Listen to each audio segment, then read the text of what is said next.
Once we had made our decision to move to Japan, the first thing I did was open a Revolut account.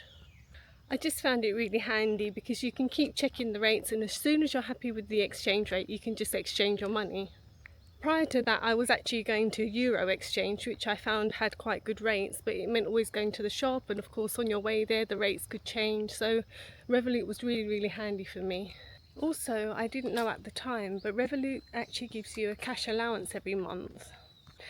And at the time of recording this, you can actually use the Aeon Bank cash machines for free.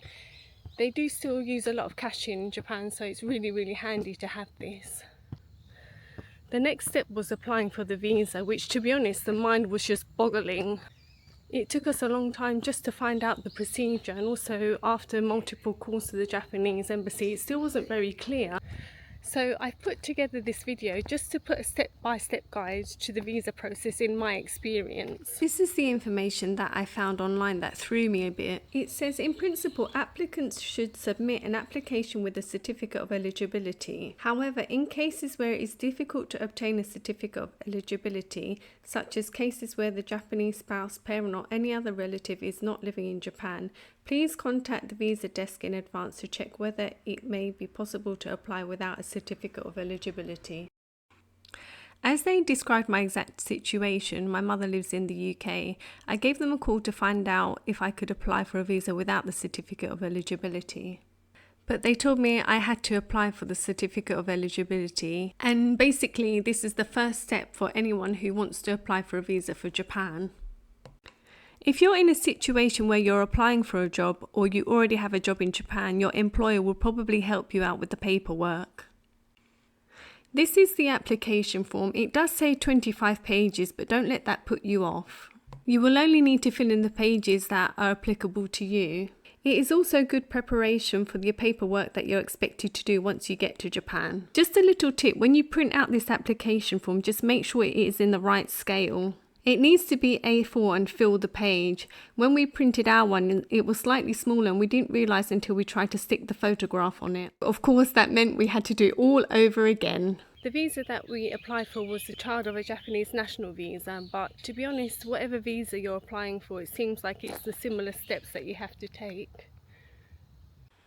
You will also need a letter of guarantee.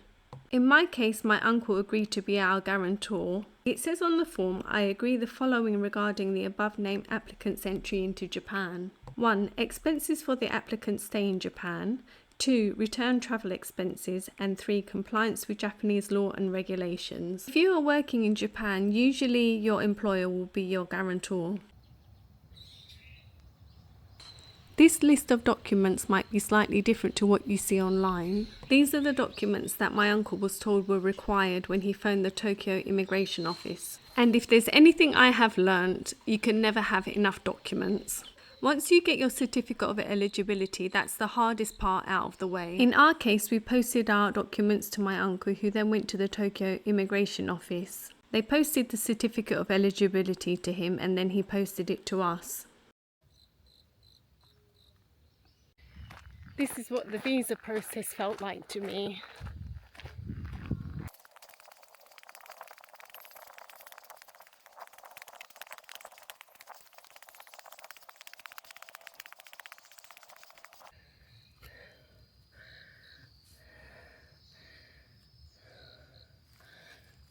But there is a light at the end of the tunnel. Once you get your certificate of eligibility, you will need to make an appointment with the Japanese embassy. They will take your documents and you'll need to make another appointment 5 to 7 days later to collect your visa. Once you have the visa, you have 3 months to leave the country. Another little tip here is that 3 months starts from the date that you applied for the certificate of eligibility. We were very lucky because we had already sold my car and we had a buyer for my husband's car. Nevertheless, it was a mad rush towards the end. We didn't actually get everything done, but we were very lucky because we had really understanding tenants who arranged the end of tenancy clean for us. If you have any questions or would like to share your own experience, please leave a comment. Sayonara!